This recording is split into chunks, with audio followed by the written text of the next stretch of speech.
The huge silver station floated in the black of space like a shining jewel. Its name was Spire Station, the heart of the Galactic Concord.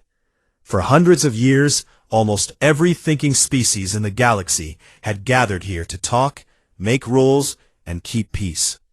Today was special. Today, humans were coming for the first time. Ambassador Elena Voss stepped out of the small shuttle.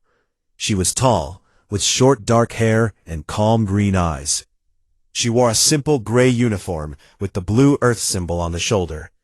Behind her walked 4 other humans, 2 men and 2 women, all quiet and serious. No big smiles, no waving, they just looked around. The alien welcome group waited in the wide arrival hall. Tall, thin beings with blue skin, short furry ones with 6 legs, large insect-like creatures that clicked when they spoke. All of them stared at the humans like they were strange animals in a zoo. A tall bird-like delegate named Kael'thir stepped forward. His feathers were bright gold. He made a soft musical sound that his translator turned into words.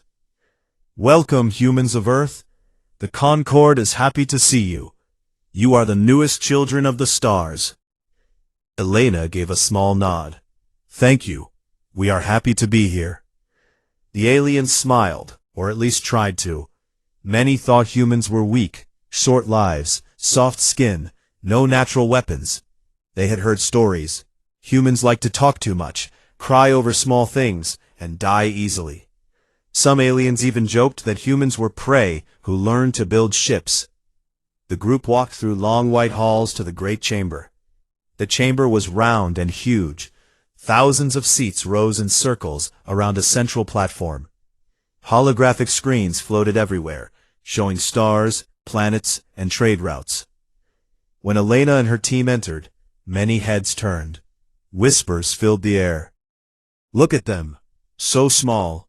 They breathe oxygen. How strange. Can they even fight?" Elena ignored the whispers.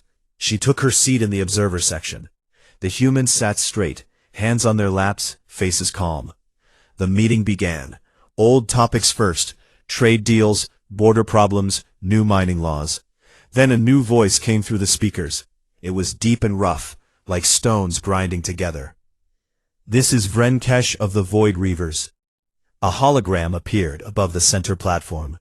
It showed a large creature with 4 arms, red scales, and sharp black teeth. His eyes were yellow and cold. Behind him stood rows of armed pirates, different species, all wearing black armor with red marks. "We have taken the human colony on Epsilon Eridani 4, Vrenkesh said. "All the domes, all the people, 10,000 humans, many children." Gasps filled the chamber. Screens changed. Live video appeared. Inside clear habitat domes, humans sat on the floor. Women held babies. Children cried. Armed reavers walked among them, weapons ready. Vrenkesh continued. "We want 3 things.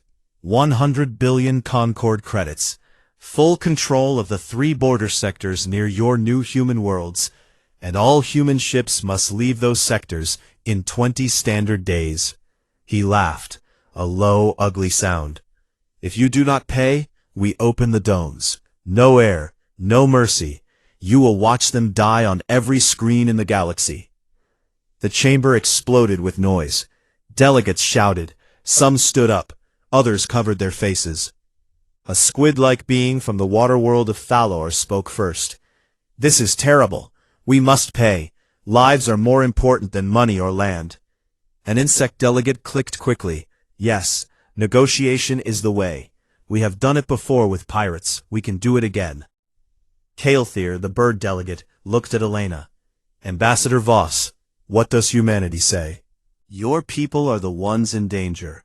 Everyone turned to look at the humans. Elena stood slowly. She walked to the center platform. The lights made her face look strong and clear. She did not raise her voice. She spoke quietly, but every translator carried her words perfectly. "Humans do not bargain with murderers." Silence fell over the chamber. Then laughter came, nervous, unsure laughs from many aliens. Vrenkesh's hologram leaned closer. What did you say, soft skin? Elena looked straight at his yellow eyes. I said humanity does not bargain with murderers. You took our people. You threatened our children. You showed your guns on the screens. That is murder in progress. We do not pay murderers. We do not talk to murderers. We end them. More laughter. Some aliens shook their heads. You are new, said a large bear-like delegate. You do not understand how the galaxy works. Pirates come, we pay, they go. Life continues. Elena turned to him. Then your way is wrong. Vrenkesh laughed louder. Brave words from a weak species. I will give you proof of how serious I am. The live feed changed. Inside one dome, Reavers dragged out 10 humans, 5 men, 3 women, 2 teenage boys. They forced them to their knees. The camera zoomed in on scared faces. Vrenkesh raised one clawed hand. This is your last chance, humans. Pay, or these 10 die now. Elena did not move. Her face stayed calm, but her hands closed into tight fists at her sides. The chamber waited. Many aliens looked afraid. Some whispered, they will pay. They must. Vrenkesh counted down. 10, 9, 8. Elena spoke one more time. Her voice was still quiet, but now it carried something cold and hard. You were warned. She turned and walked back to her seat. The human team stood up with her. They left the chamber without another word. Behind them, the aliens stared. Vrenkesh snarled. Fools, watch your children die. On the screen, the countdown reached 0. Energy weapons flashed. 10 bodies fell. Screams filled the chamber. Many delegates covered their eyes. Others cried out in horror. But the humans were already gone. In the shuttle bay, Elena sat down. One of her team members, a young man named Marcus, looked at her. They killed them, he said softly. I know, Elena answered. Will we really not pay? Another asked. Elena looked out the window at the stars. We will not pay, she said. We will answer. The shuttle doors closed. The engines hummed. They left Spire Station behind. In the great chamber, the aliens talked loudly. Some wanted to send help. Some wanted to raise money. Most just felt helpless. Halethir sat quietly. He remembered Elena's eyes. They were not angry. They were not sad. They were certain. He whispered to himself, what have we invited into the galaxy? Far away, on Earth, screens showed the same feed. Living rooms, schools, factories. Everywhere, people watched. Mothers held their children tighter. Fathers stared at the screen with hard faces. Soldiers in barracks stood up slowly. One word began to spread across every human world. One sentence. We don't bargain with murderers. It was not shouted. It was said quietly, over and over, like a promise carved in stone. And in the dark between the stars, 47 hours began to count down. 47 hours had passed since the executions on the live feed. The galaxy had not stopped talking about it. On Spire Station, the great chamber stayed full day and night. Delegates argued without rest. Some cried, some shouted. Most just looked tired and afraid. The squid-like Thalorian delegate waved his tentacles. We must raise the money now. 100 billion credits is nothing compared to 10,000 lives. The insect delegate clicked in agreement. We can take it from the emergency fund. Then we talk to the pirates. We always talk. It works. Halethir, the bird delegate with golden feathers, stayed quiet. He kept looking at the empty seats where the humans had sat. He remembered Ambassador Elena Voss's face. Calm. No fear. No anger. Just certainty. It made his feathers rise. On the big screens, new messages came from the Void Reavers. Vrenkesh's rough voice filled the chamber again. Time is almost up, Concord fools. Pay, or we kill 100 every hour. Starting with the children. The feed showed the domes again. Guards pushed kids into lines.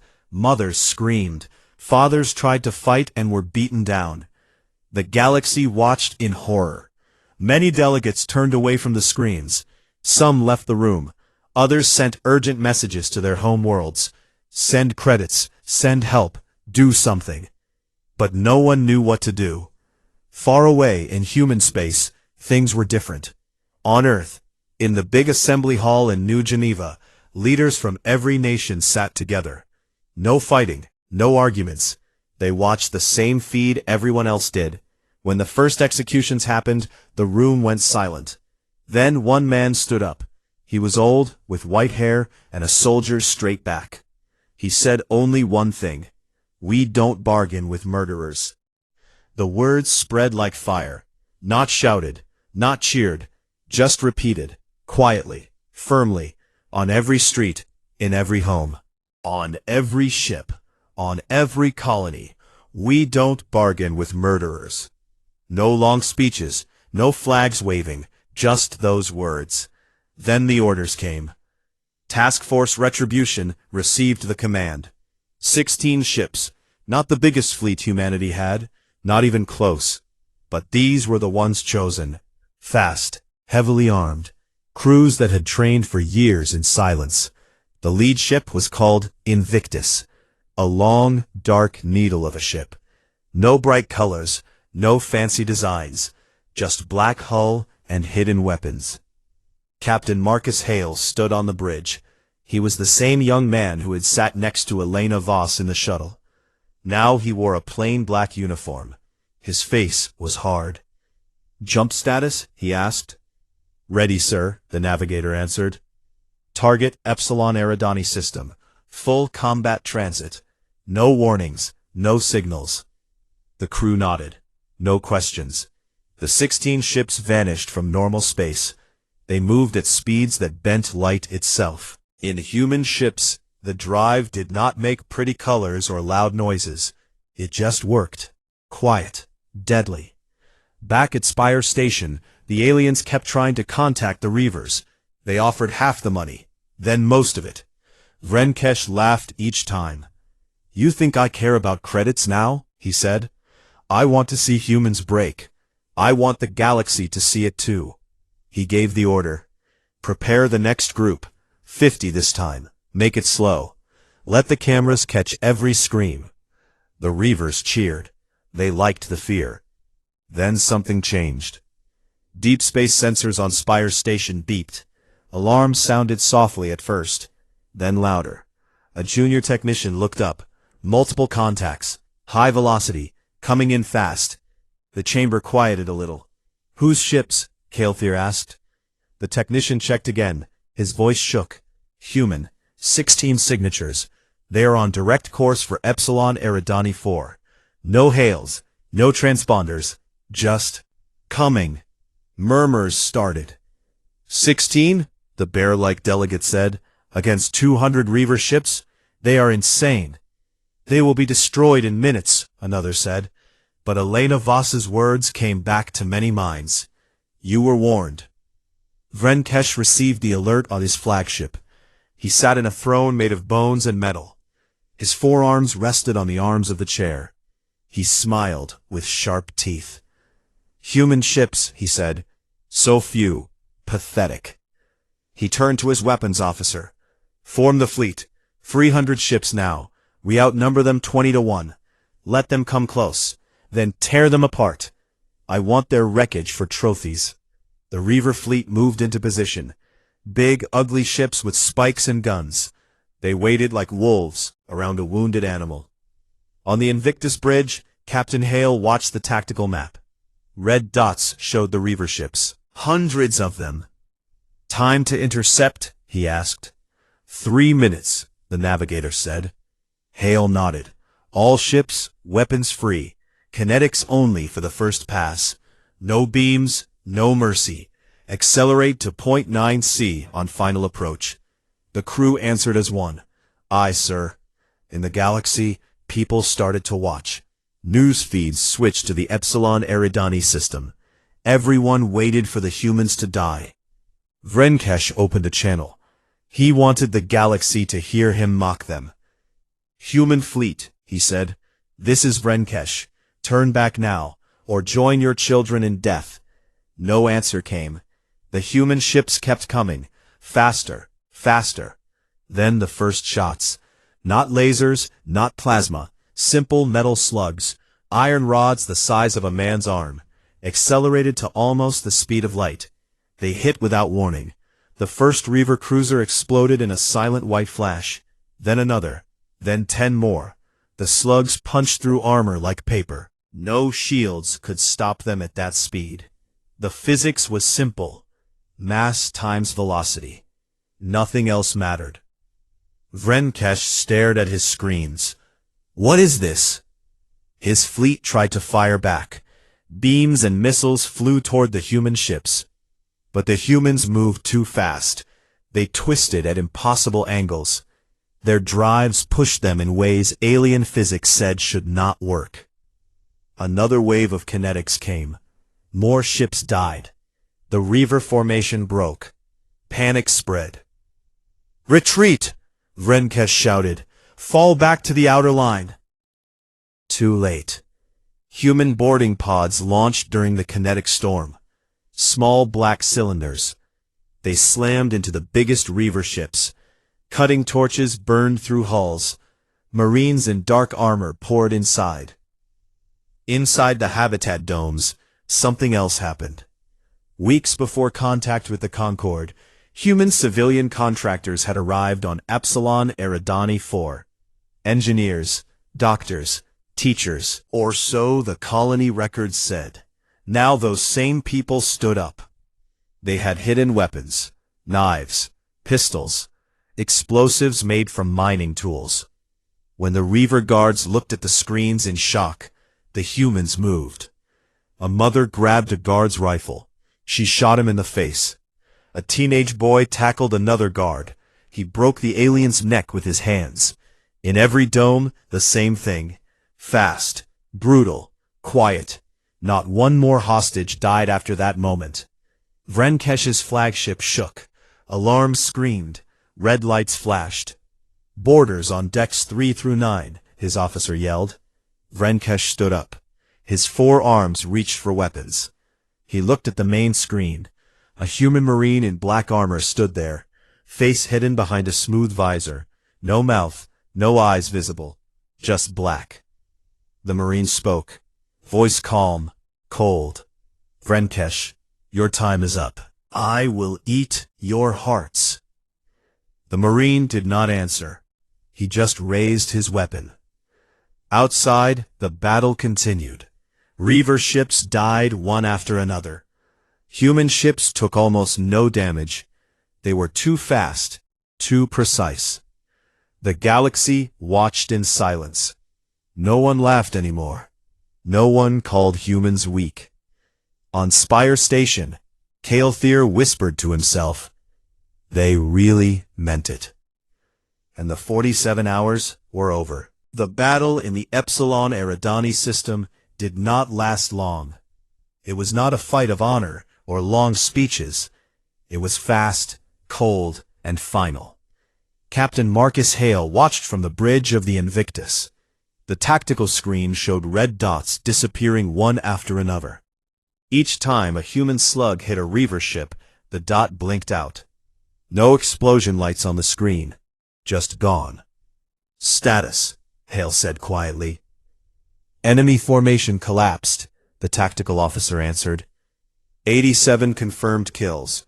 Remaining ships scattering. No effective counterfire. Hale nodded once. "Boarding teams report. Pods attached to flagship and 6 heavy cruisers. Marines inside. Resistance light." Hale looked at the main viewer. The Reaver flagship, a ugly black monster covered in spikes, still moved. It tried to run, engines burning hot, but human ships had already cut off every escape path. "Close the net," Hale ordered. "No one leaves." The human ships moved like shadows. They did not chase in straight lines. They curved, twisted, appeared where the enemy did not expect. Their drives pushed physics to the edge. Aliens had never seen anything move like that. Inside the habitat domes, the fight was already over. The civilian contractors had finished their work. Guards lay dead on the floors, blood mixed with spilled air tanks. Human families stood together now. Some cried. Some held weapons they had taken from dead reavers. But no more screams came from the domes. A woman with a cut on her cheek helped a child stand. "It's done," she whispered. "They're gone." Outside the domes, space was full of fire and silence. Venkesh stood on his bridge. The lights were red. Alarms screamed without stop. His crew ran in panic. Some tried to fight the boarders. Most just died. He slammed all 4 fists on the command table.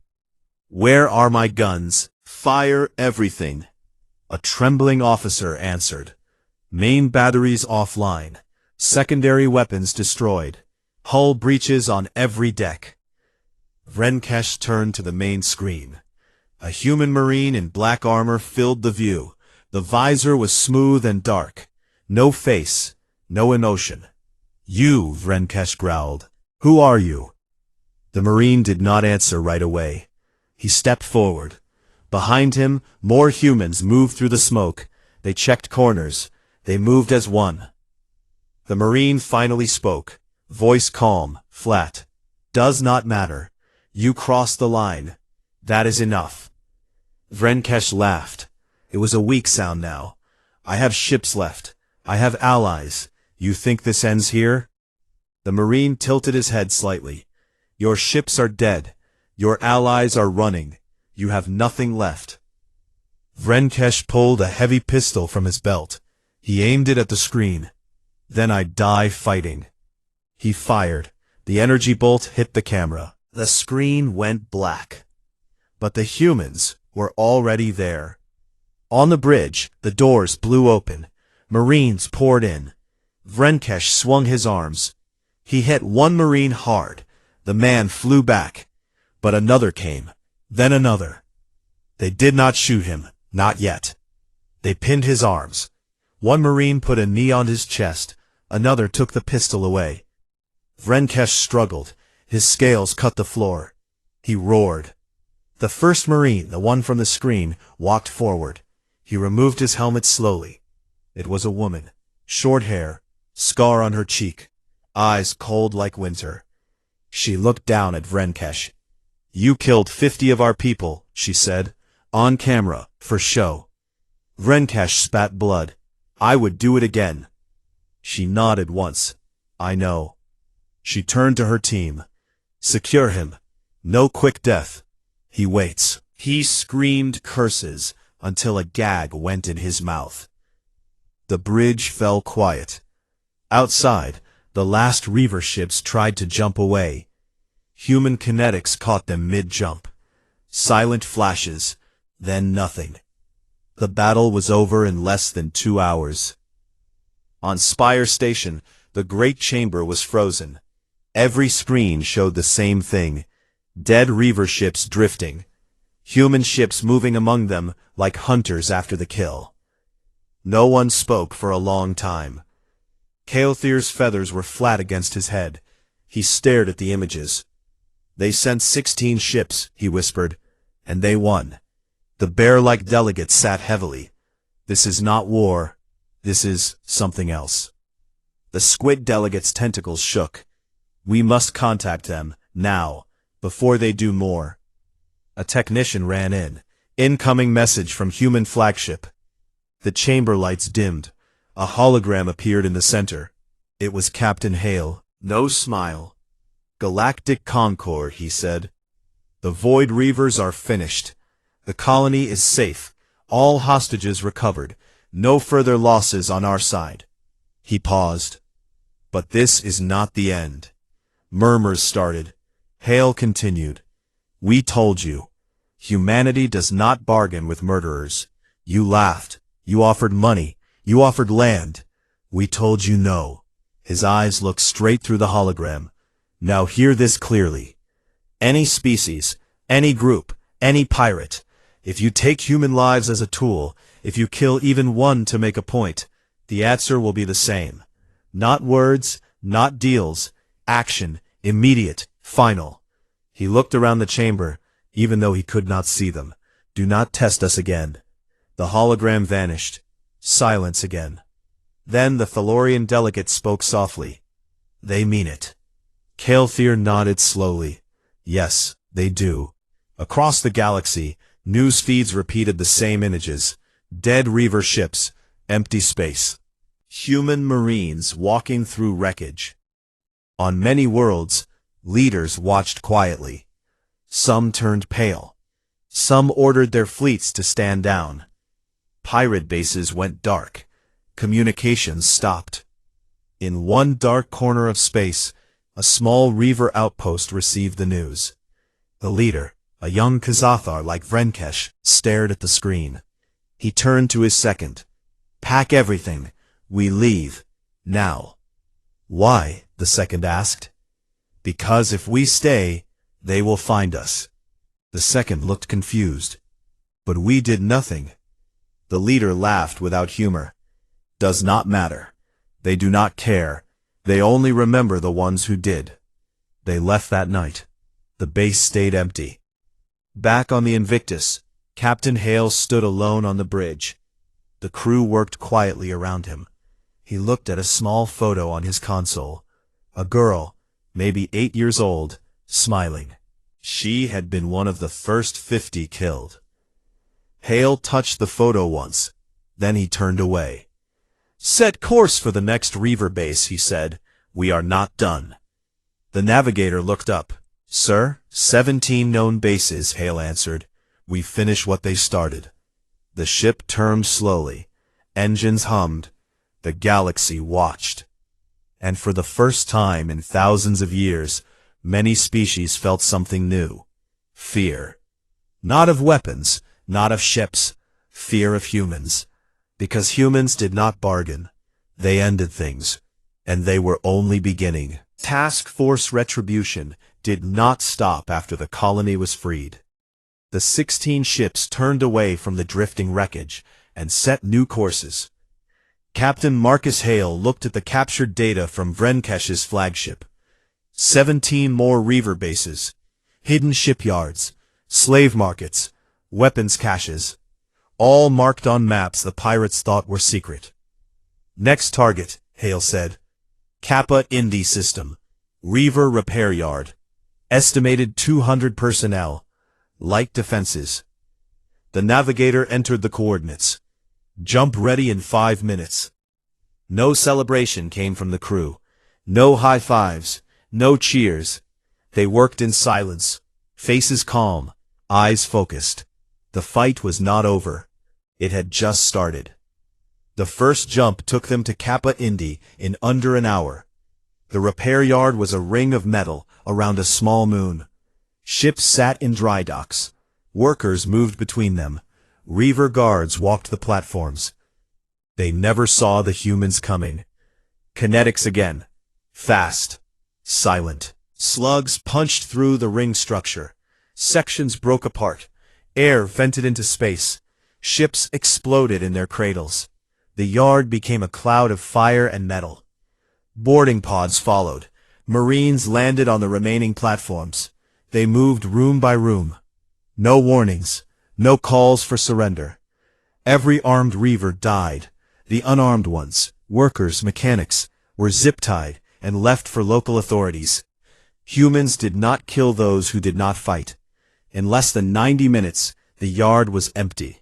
Fires still burned, but no Reavers remained alive. The task force jumped again. Next was a slave market on a dark asteroid base. Chains hung from walls. Cages held beings from 20 species, humans among them. Thin, scared, eyes wide when the first explosions shook the rock. Marines cut through the doors. They freed every prisoner. They gave them water, blankets, simple words. You're safe now. They died fast. The humans did not stay to talk. They left the freed people with emergency beacons. Then they moved on. System after system. Base after base. The pattern stayed the same. Arrive without warning. Destroy defenses with kinetics. Board. Clear.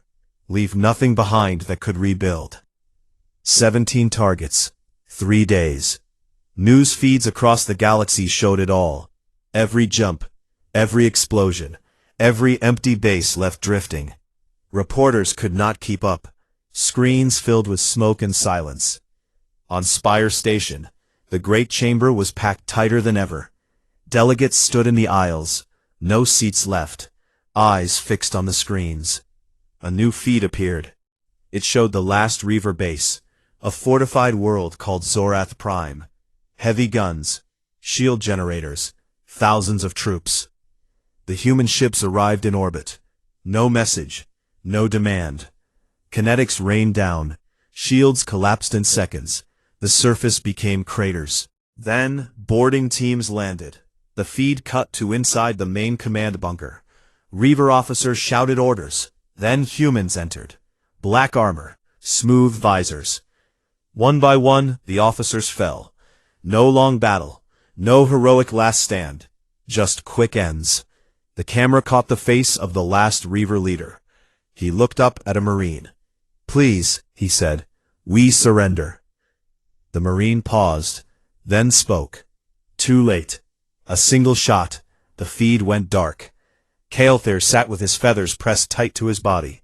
He could not look away. "They did not accept surrender," he whispered. The bear delegate next to him shook his head. "They never asked for it." The squid delegate's voice trembled. "This is not justice. This is extermination."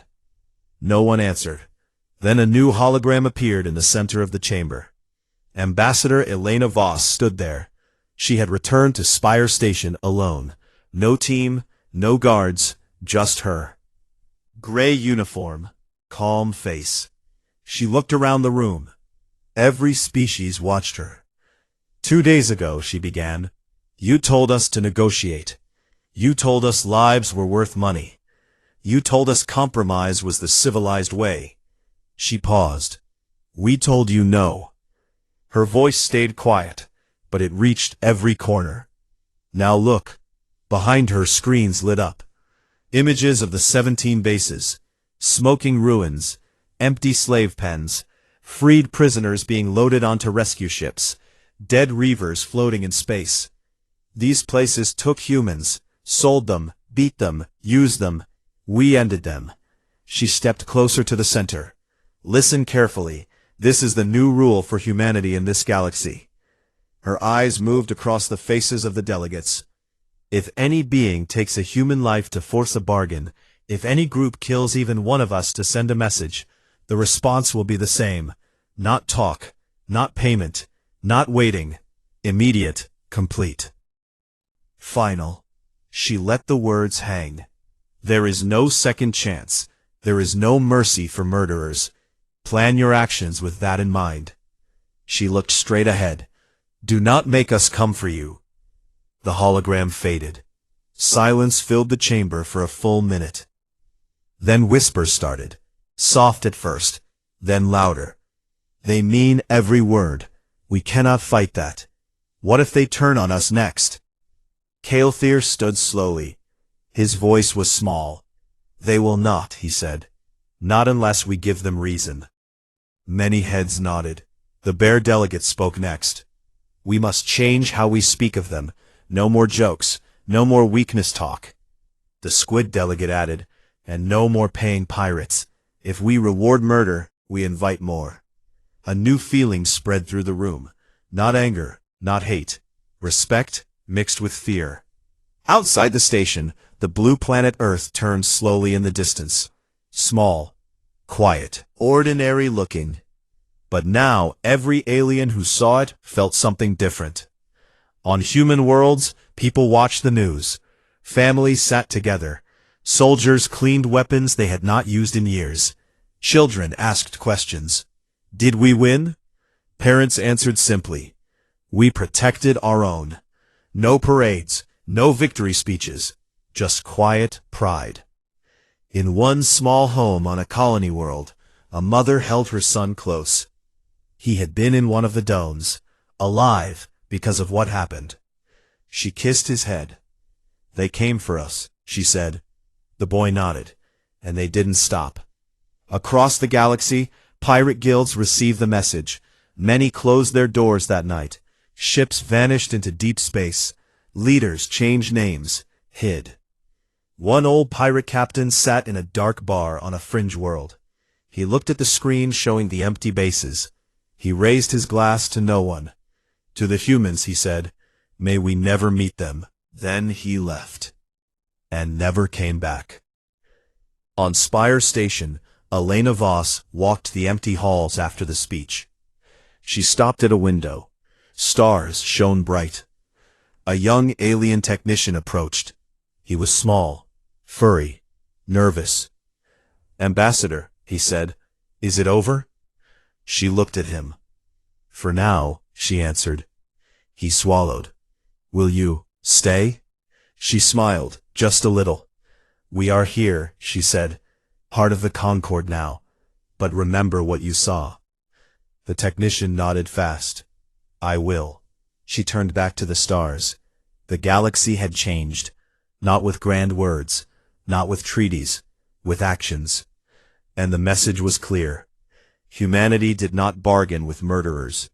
Anyone who forgot would learn again, the hard way. The galaxy had never been so quiet. After the last Reaver base fell silent, the news feeds stopped showing explosions. Instead, they showed empty space, drifting metal, cold stars. No more pirate signals, no more threats. The Void Reavers were gone. Not beaten, not scattered, gone. On Spire Station, the Great Chamber felt different. Delegates still came every day. They still talked about trade and borders, but their voices were softer. Their eyes kept looking at the empty human seats. They waited. No one joked about humans anymore. No one called them weak. No one laughed at their short lives or soft skin. The room felt heavier. Everyone knew something had changed forever. Then it happened. Deep in the core of Spire Station, an old machine woke up. It was the Galactic Alarm, a system built 8,000 years ago by the first species to join the Concord. It had never sounded in all that time, not once. It was meant for only the worst disasters.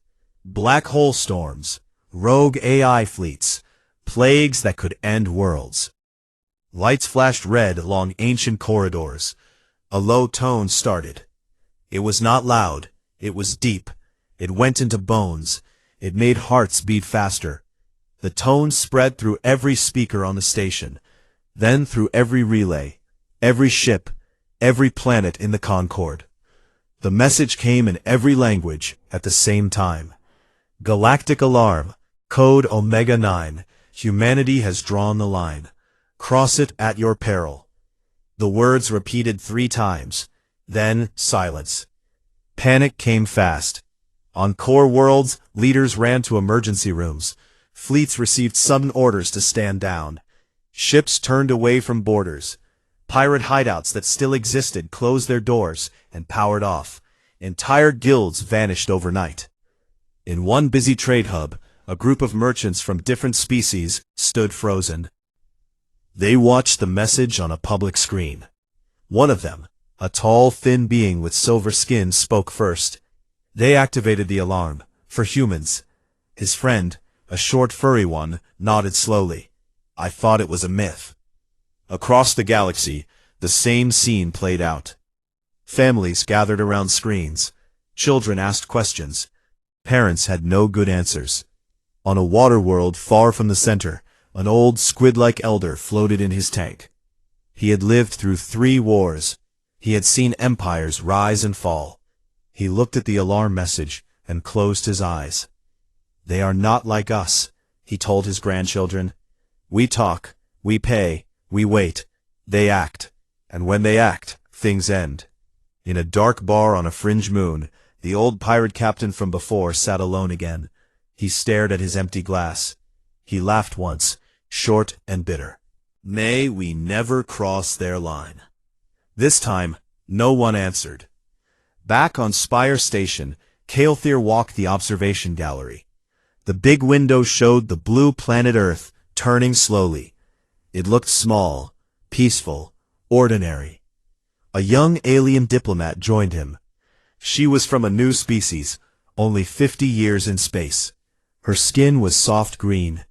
Her eyes were wide. "Elder," she said quietly, "is this real? Did humanity really make the alarm sound?" Caelthyr did not look away from the planet. "Yes," he answered. "Why?" she asked. "They won. The pirates are gone. Why the alarm?" Caelthyr's feathers moved slightly. "Because they want everyone to remember," he said. "Not just today, not just tomorrow, forever." The young diplomat looked at Earth again. "They are so few," she whispered. "So young. How can they scare the whole galaxy?" Caelthyr turned to her. "Because they do not think like us," he said. "We see a problem. We talk. We compromise. They see a threat to their own. They remove it, completely, without doubt, without pause." He paused, "and they do not forget." The young one swallowed. "Will they ever turn on us?" Caelthyr thought for a long moment. "Only if we give them reason," he said. "Only if we cross that line." She nodded slowly. "Then we must not cross it." Caelthyr looked back at the blue world. "No," he agreed. "We must not." On Earth, life went on quietly. People went to work. Children went to school. Ships flew between colonies. No big celebrations, no victory parades. But something was different. In homes, parents told stories to their children, not fairy tales, but real ones. "They came for us once," a father said to his daughter. "They thought we would pay. We did not." The girl looked up. "What did we do?" The father smiled, just a little. "We answered." In barracks, soldiers cleaned weapons. They did not talk much about the battle. They did not need to. Everyone knew. In assembly halls, leaders met. They spoke of peace, of trade, of joining the Concord fully. But they also spoke of readiness. "We stay ready," one said. "Always." No one argued. Far out in space, a small human scout ship patrolled a quiet sector.